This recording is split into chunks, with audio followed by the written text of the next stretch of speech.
O salmo é o Salmo 46. Deus é o nosso refúgio e a nossa fortaleza, auxílio sempre presente na adversidade. Por isso não temeremos, ainda que a terra trema e os montes afundem no coração do mar, ainda que estrondem as suas águas turbulentas e os montes sejam sacudidos pela sua fúria. Há um rio cujos canais alegram a cidade de Deus, o santo lugar onde habita o Altíssimo. Deus nela está, não será abalada. Deus vem em seu auxílio desde o romper da manhã. Nações se agitam, reinos se abalam. Ele ergue a voz e a terra se derrete. O Senhor dos exércitos está conosco, o Deus de Jacó é a nossa torre segura. Venham as obras do Senhor, seus feitos estarrecedores na terra. Ele dá fim às guerras, até os confins da terra. Quebra o arco e despedaça a lança, destrói os escudos com fogo. Parem de lutar, saibam que eu sou Deus. Serei exaltado entre as nações, serei exaltado na terra. O Senhor dos exércitos está conosco, o Deus de Jacó é a nossa torre segura. Um Deus que nos protege, um Deus que nos guarda.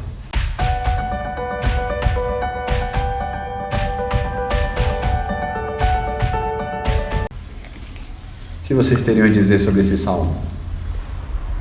Eu acho que é um salmo muito reconfortante, né? Eu acho que tem vários textos, vários salmos, e alguns deles levam a gente a reflexões, alguns deles levam a gente... Não que esse não leve a reflexões, mas eles geram sentimentos diferentes conforme você vai lendo, porque os salmistas têm intenções diferentes. Eu acho que esse salmo gera muita paz, gera uma tranquilidade. É um salmo gostoso de ler, você fala, olha que gostoso que é imaginar isso, sentir isso que o salmista está querendo passar pra gente, essa paz, essa tranquilidade. Aqui tem um trecho que traz bem essa tranquilidade que o povo tem diante das situações que estão acontecendo. Fala assim: um terremoto poderoso foi ocorrido, mas em meio a tudo isso, o povo pode dizer, não temeremos. Esse povo, eles buscam a Deus, eles têm certeza, completa confiança de que Deus está ali com eles, independente do que aconteça, e que Deus vai estar com eles, protegendo e guardando. Esse autor que você está citando, ele vai fazer essa ligação como sendo uma ligação literal, como se o salmista tivesse escrito esse salmo depois de um momento que a terra se abalou. Então ele consegue, a terra se abalou, e nós poderíamos vincular isso, por exemplo, a esse momento de pandemia, né? A terra se abalou e eu sobrevivi. A terra se abalou e eu fui protegido de alguma maneira. A terra se abalou, mas a terra não acabou, porque Deus sustentou. Calvino vai até dar uma referência dentro da Bíblia para qual é o abalo da terra, que está em 2 Reis 19. E ele vai falar que no momento que o exército de Senaqueribe vai invadir Israel e ele começa a sitiar Israel, eles passam dias ao redor de Israel e o povo está com medo, mas no versículo 35 vai falar que Deus, durante a noite, mandou um anjo e o anjo matou 185 mil homens dentro do acampamento. E aí o exército recuou. Ele falou, aqui vocês estavam abalados, vocês estavam com medo. E aí o Calvino vai dizer que o salmista escreveu pensando nesse texto. Foi essa situação onde as pessoas estavam mal, onde o medo estava dentro do coração, e durante a noite Deus enviou um anjo e resolveu aquilo que pensavam que não ia ser resolvido. Muito bem. Marina.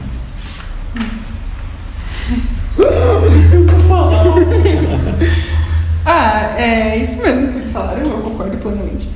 E o que você falou eu achei interessante do ponto de ser um desastre natural, porque a gente não tem controle sobre o que acontece na Terra. Então não temos controle de um furacão, de um terremoto, de uma pandemia, de alguma coisa que foge do controle do ser humano. Então é uma coisa divina mesmo.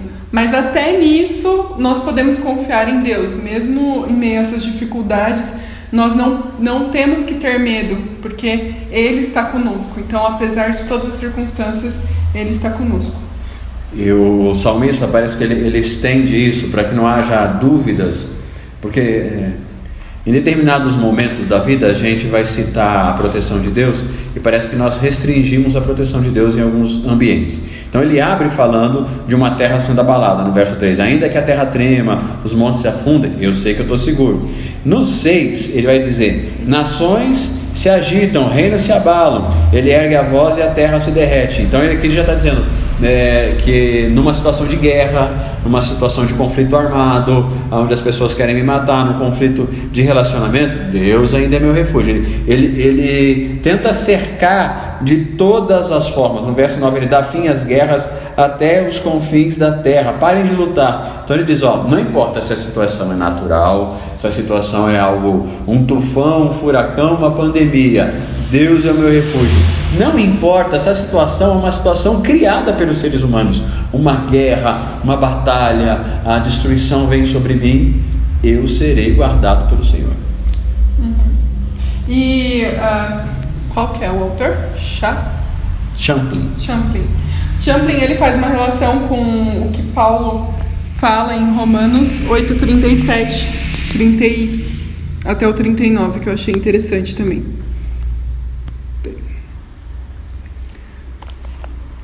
Ele vai falar assim: contudo, em todas as coisas somos mais que vencedores, por meio daquele que nos amou. Portanto, estou seguro de que nem a morte, nem a vida, nem anjos, nem demônios, nem o presente, nem o futuro, nem quaisquer poderes, nem altura, nem profundidade, nem qualquer outra criatura poderá nos afastar do amor de Deus, que está em Cristo Jesus, nosso Senhor. Então, acho que é isso que você falou.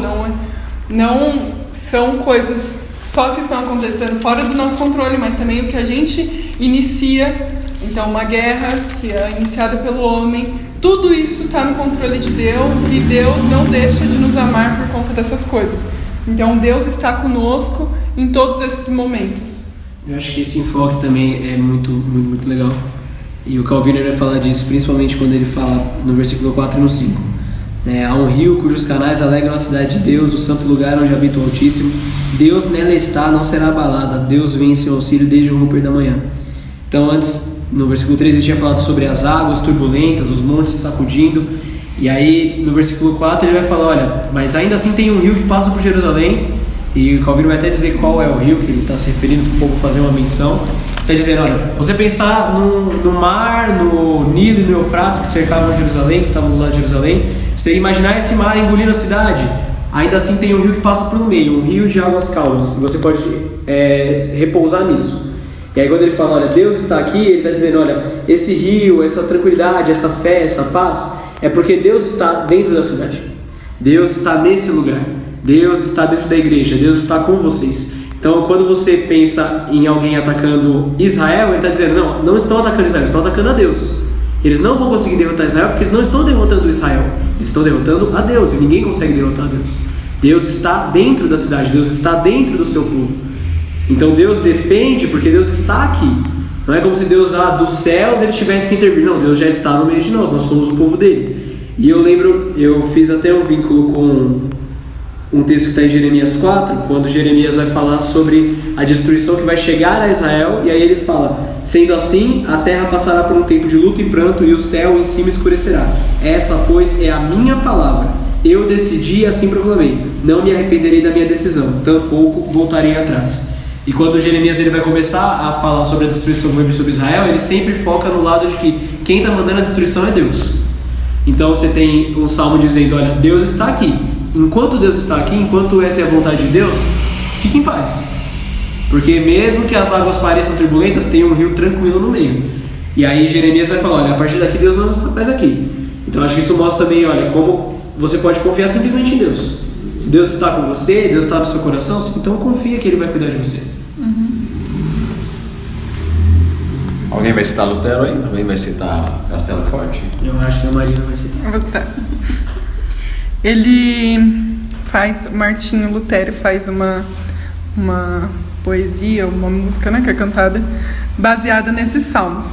Poderosa fortaleza é nosso Deus, um baluarte que nunca falha. Nosso ajudador é Ele, em meio ao dilúvio. Dos males mortíferos prevalecerá. Essa palavra sobre todos os poderes terrenos prevalecerá.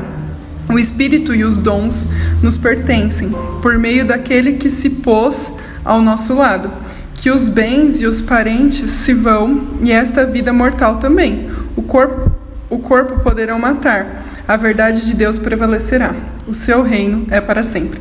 Eu acho legal o finalzinho, que o corpo poderão matar, e a verdade de Deus prevalecerá, e o seu reino é para sempre. Dá uma menção de que ele já está também falando da vinda de Cristo, né? Porque se ele está falando que o nosso corpo vai ser para sempre, ele já está trazendo a lembrança para a gente do Novo Testamento, de que Jesus veio, Jesus morreu e agora nós teremos a vida eterna. Como que ele faria essa suposição sem citar Jesus, né? Então, ele está também citando Jesus aqui nessa passagem, eu acho muito interessante. Que aí está no versículo 10 do Salmos 46, que diz: aquietem-se e saibam que eu sou Deus. Serei honrado entre todas as nações, serei honrado no mundo inteiro. Como que isso aconteceria sem a vinda de Jesus, né? Pode acontecer, sim. Mas Jesus veio para que isso acontecesse de maneira esplendorosa, eu acho. Então, acho que legal, deixa eu pegar dois pensamentos que você joga. Primeiro, o pensamento que Lutero vai ser motivado nesse salmo a cantar e adorar o Senhor. E eu não sei se vocês conseguem imaginar o momento de Lutero, porque Lutero, nós sabemos historicamente, ele vai se levantar contra a Igreja Católica na época, vai escrever 95 teses, vai pregar na porta da igreja e vai questionar algumas coisas. E ele sai, se desliga. Não é a princípio a ideia dele é reformar a igreja, não reformar a religião, mas ele reforma a religião, ele sai do contexto. E o que acontece? A Igreja Católica na época é o poder político também. Então, uma ordem é dada: mata esse cara. É simples, vamos mandar matar, tá? Não é uma questão nem de maldade na época, é simplesmente o costume, entendeu? Vamos julgar alguém, não vamos prender alguém. Esse cara é um herege, ele tem que ser morto. Então Lutero sai em fuga. Ele sai em fuga, tá? E nessa fuga ele encontra alguém, encontra um poderoso da época que consegue guardá-lo e proteger. Ele coloca ele num castelo. Quando ele vai parar nesse castelo, ele vai traduzir a Bíblia, vai trazer para o alemão, para que o povo na Alemanha consiga ler o que ele entende é essencial. E quando ele se depara com esse salmo, ele vai dizer: não, é isso que está acontecendo comigo. Ele não é esse castelo que está me guardando, mas é o castelo Deus. É o castelo Deus que está sendo meu refúgio, minha fortaleza. Dentro vai se encontrar Jesus dentro desse salmo, tanto fechando como o único que pode produzir essa paz, não sei como no versículo que o Caleb citou. O rio que corre é uma promessa de Jesus. Então, Apocalipse 22: então o anjo me mostrou o rio da água da vida, claro como cristal, fluía do trono de Deus e fluía do Cordeiro. Esse rio flui de Jesus. Esse rio capaz de me sustentar em meio a toda essa tribulação, em meio a tudo isso, esse rio que é uma esperança para mim, ele existe em Jesus Cristo.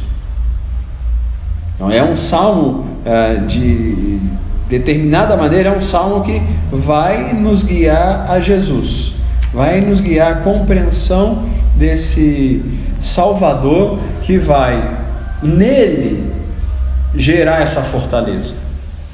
É em Jesus que vai se gerar essa possibilidade. Então o salmista, ele me defende no meio do terremoto, ele me defende no meio de uma guerra entre as nações. Ele é Deus, ele é Jeová, é o Deus de Jacó, verso 10. E onde está esse Deus de Jacó? Onde está o meu acesso a essa fortaleza? É em Jesus Cristo. É em Jesus que a fortaleza é estabelecida e a defesa é estabelecida. Então, a ideia é: vamos orar para que Deus seja nosso protetor? Vamos orar para que Deus seja nosso protetor. Como fazemos essa oração? Pedimos um castelo, pedimos uma torre forte, pedimos um governo mais justo? Não, pedimos Jesus. Pedimos Jesus sendo a fortaleza, Jesus sendo o rio que flui vida. Pedimos Jesus e vamos fazer esse pedido. Deus Todo-Poderoso, seja a nossa fortaleza através do sangue da cruz, seja a nossa fortaleza através de Jesus Cristo. Nos protege de todo o mal, em nome do Cristo. Amém. Salmo 46. Deus é o nosso refúgio e nossa fortaleza, auxílio sempre presente na adversidade. Por isso, não temeremos, ainda que a terra trema e os montes. Muito errado pra você. A Erika não tá